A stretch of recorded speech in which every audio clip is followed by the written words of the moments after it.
Shkon në 33 numrit të prekurve me koronavirus, zgjerohet harta, 4 raste të reja vetëm në Fier pozitiv dhe një mjek në Durrës.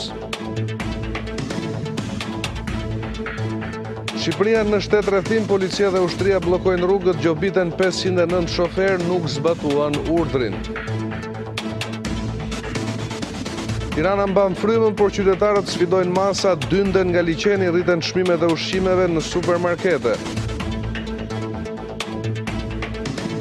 Zgjerohet harta e koronavirusit edhe në Europë, rreth 30.000 raste infekcioni në kontinentin e vjetër, Franca mbyll shkollat.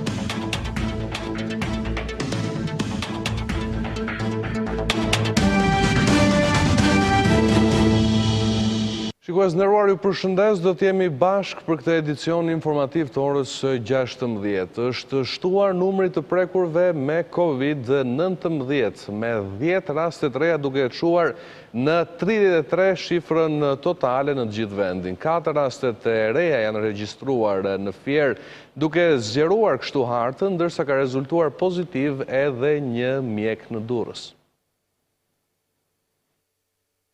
Shkon në 33 numri të prekurve me koronavirus në Shqipëri. Drejtuesja e Task Force-s Mila Rakacolli bëri përdisimin e fundit, duke thënë se harta e të prekurve është zgjeruar edhe me Fierin, ku në 24 orët e fundit kanë rezultuar pozitiv 4 rastet e para. Deri në këto momente janë konfirmuar pozitiv me COVID-19 33 raste. Nga rastet e konfirmuara pozitiv, në Tiranë 19 raste, në Durrës 5 raste, në Lush 1 rast, në Elbasan 2 raste, në Fier 4 raste, në Rogozhin 2 raste. Në mesin e të prekurve është edhe një mjek në spitalin e Durrësit që është vetë karantinuar. Pas testimit të kampionit të parë të 50 mjekëve dhe infermierëve në spitalin e Durrësit, të cilët rezultuan negativ, Instituti i Shëndetit Publik ka vazhduar me gjurmimin e kontakteve, marrjen dhe testimin e mostrave të reja të stafit mjekësor në spitalin rajonal të Durrësit. Në bazë rezultateve që tashmë kanë dalë, nga kampioni i dytë i mostrave të marra, 39 mostra të mjekëve, infermierëve dhe pacientëve, vetëm një mjek rezulton pozitiv, i cili nuk ka simptoma. Aktualisht është i vetë izoluar dhe po hulumtohet më tej.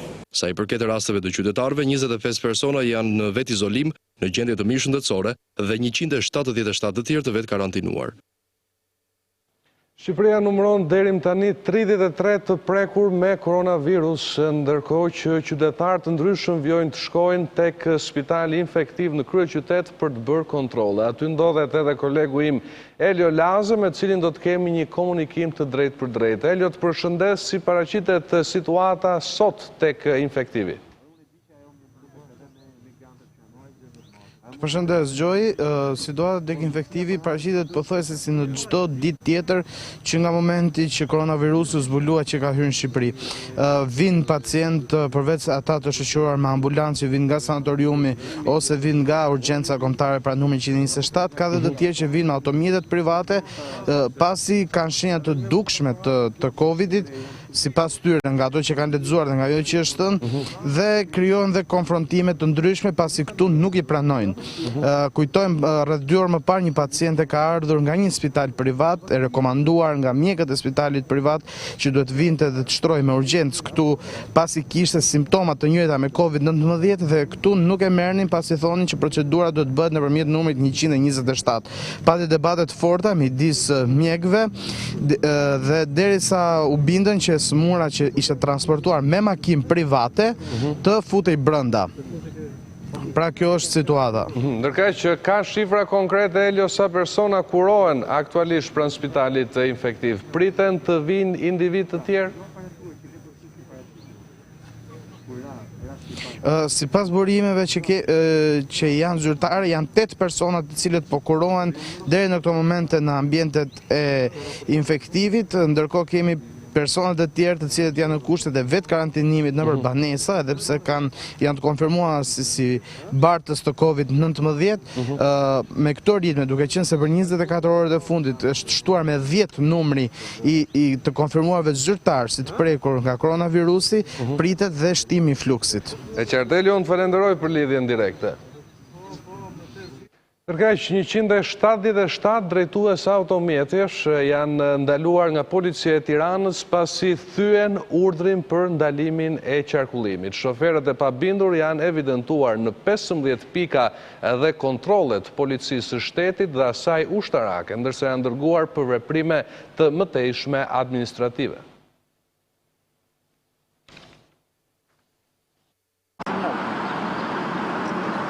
Prej orëve të para të mëngjesit të së premtes, forcat e policisë dhe ushtrisë janë dislokuar në rrugët e kryeqytetit për të evidentuar të gjithë shkelësit e urdhrit për të qarkulluar me automjete gjatë 3 ditëve. Në përgjithësi urdhri për ndalimin e qarkullimit u zbatua nga qytetarët, por pati nga ata që u përpoqen ta sfidojnë atë. Në ditën e parë të kufizimit të lëvizjes së makinave, si shkak i masave për parandalimin e prapjes së koronavirusit, 177 drejtues mjetësh në kryeqytet nuk ju bindën urdhrit për ndalim të qarkullimit. Ndaj këtyre drejtuesve është vendosur kufizimi i lëvizjes dhe janë kryer veprimet administrative, të cilat parashikojnë gjob nga 1 deri në 4.000 lekë dhe bllokim të patentës deri në 6 muaj. Një pjesë e vogël e tyre kanë qenë të pa isur me autorizim, duke përcjell mesazhet e tyre në lidhje me urgjencat dhe me transportin e njerëzve për të ardhur me tyre familjar. Kontrollet e policisë kundërshtohen nga disa prej qytetarëve, pasi sipas tyre duhet të kryejnë shërbime publike. Kjo kompani e shërbimeve të ashensorit pretendon se ka marrë leje nga autoritetet për të kryer shërbime me automjet, por punonësit e policisë ndaluan për shkak të thyerjes së urdhrit.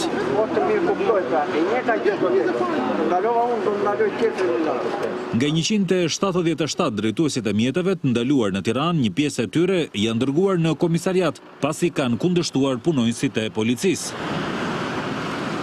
Pavarësisht ndalimit të qarkullimit, shumë qytetarë u paraqiten pranë pikave të kontrollit policisë për të marrë informacion nëse mund të akreditohen për të lëvizur për shkak të nevojave që ata kanë. Nga kontrollet e autoriteteve gjatë të premtes, bëhet e ditur se nuk janë evidentuar shtetas që kanë ardhur nga Italia dhe që kanë thyer urdhrin e vetë karantinimit.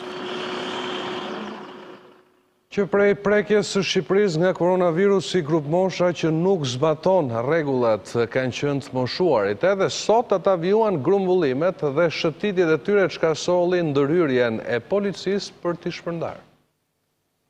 Sa më shpesh, në rast nevoje, telefononi numrin 127. Tirana sot është zgjuar në shtetërrethi me thirrjen për të qëndruar në shtëpi, por kësaj thirrje nuk janë përgjigjur kryesisht të moshuarit, të cilët janë dhe grup mosha më e rrezikuar nga koronavirusi.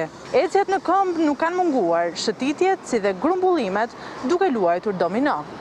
Është dashur ndërhyrja e policisë bashkiake pak para mezitës, që në sheshin pranë zonës së Xhamllikut një pjesë të moshuarve të shpërndahen. Por me largimin e policisë, grumbullimet nisin sërish.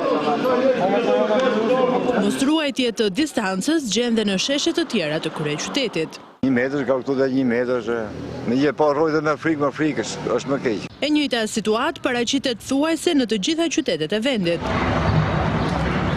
Kur i pyet, justifikohen se kanë dalë vetëm për pak momente. Po kam dalë do marr bukën, do pshanis. Po pastaj do Jo, nuk dalë, s'kam që ku do vete. Do laso deri këtu edhe do iki pra. Do e me të hamë të jamon ka marrë buke, pasaj hajri jashtë i pasë, nuk ishte... Që prej shfaqjes së koronavirusit në vendin ton, duket se më rebelët janë treguar mosha e tretë, që nuk zbaton as rregullat e higjienës dhe as nuk përdorin masat mbrojtëse. Tirana është faqur e boshatisur ditën e premte, por ashtu si çdo fundjavë, liçeni artificial është pushtuar nga vizitorët dhe familjarët. Edhe pse deklarojnë se kanë dalë për ajër të pastër, pak persona respektojnë distancën e vetmbrojtjes. Nuk është e këshillueshme as kurkund që të ngrihen familje të tëra dhe të nisen dhe të grumbullohen tek kodrat e liçenit. Kjo nuk është e këshillueshme, është e dëmshme. Edhe pse është bërë shtetërrethimi në digën e liçenit, qytetarët duket se nuk janë ndërgjegjësuar, pasi pothuajse është plot. Madje duket se më shumë i kanë besuar informacioneve se moti i ngrohtë lufton koronavirusin. Ndaj dhe kanë vendosur të marrin rrezë dielli nga liçeni artificial. Po thëshoj diellin, se mikrobi zhduket nga dielli, kështu e kam lexuar në internet. Ndonse rrugët e kryeqytetit janë bosh, liçeni ishte i mbushur plot. Këshillave për të mos dalë nga liçeni shumë nuk janë bindur, por kanë shfrytzuar kohën për ajër të pastër. Eca i qik rrugës edhe besoj duhet ndaloja 5 minuta të qetësohesha. Po, unë dalë për ditë bëj 4-5 kilometra ecje edhe. Me maska dhe pa maska, të rinj dhe të moshuar që këmbeheshin me njëri tjetrin pa respektuar distancën, shprehen se kanë frikë nga virusi, por e ndjejnë veten të aftë për të mbrojtur. Unë kam dalë, jam vetëm, si që më shikon, s'kam njeri asë mbra pas për para. Unë vetëm dalë, bëj një lëvizje dhe shikoj në shtëpi. Respektimin e masës parandaluese për larjen e duarve sa më shpesh në Tiranë e konsiderojnë pothuajse të pamundur, pasi mungon uji. Mua më duket që kesharake që dalin a thonë lani duart pa pasur unqezëm. Ne s'kemi unqezëm. A nuk duket kjo si talje? Qeveria, që prej kësaj të premteje ka mbyllur edhe baret e restorantet, shumë janë kthyer kafes turke. Po e pin shtëpi 5 mëngjes turke. Unë e kam bërë në shtëpi kafen. Pavarësisht kësaj, shtetërrethimi të paktën do të ndikojë në uljen e ndotjes së ajrit prej qarkullimit të lartë të automjeteve. Shumë qytetarë nga Tirana dhe Durrësi shmangën shtetërrethimin dhe udhëtuan që pas ditën e djeshme drejt zonave të tjera për të kaluar fundjavën, duke bërë kështu gabimin e italianëve që i dha për masat rrezikshme shpërndarjes së koronavirusit. Por në juglindje hotelet dhe bujtinat mbyllën dyert, ndaj atje mbetën vetëm ata që kanë shtëpi. Ora 6 së premtes shënoi nisjen e ndalim qarkullimit të 8 bashkive si masë ekstreme për ndalimin e përhapjes së koronavirusit dhe kjeprurës në vend. Por qytetarët nga Tirana e Durrësi, zonat më të prekura, neglizhuan thirrjen e vet izolimit dhe në vend që të qëndronin në shtëpi, u nisën drejt destinacioneve të tjera turistike. Pavarësisht masave drastike të vendosura nga autoritetet, qytetarët e Sarandë vazhdojnë që mos evitojnë lëvizjet e parë. Të shumt ishin në Sarandë, që në fakt rezulton një prej qyteteve ku masat kundër koronavirusit po neglizhohen masivisht nga bizneset dhe vetë qytetarët. Kalojmë këtë fundjavë këtu dhe ndjofsha mirë për ju. Disa e pranojnë se këtë lëvizje e kanë bërë për të shpëtuar koronavirusit, por buzionit po i neglizhojnë edhe masat më minimale.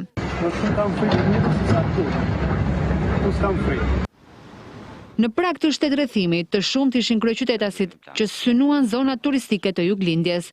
Atyre ju shtojmë që shërbimi është mbyllur dhe për këtë gjë tiranësit nuk kanë mundur do të vinë në Korçë, Pogradec, Zdarda apo të Moskopoj.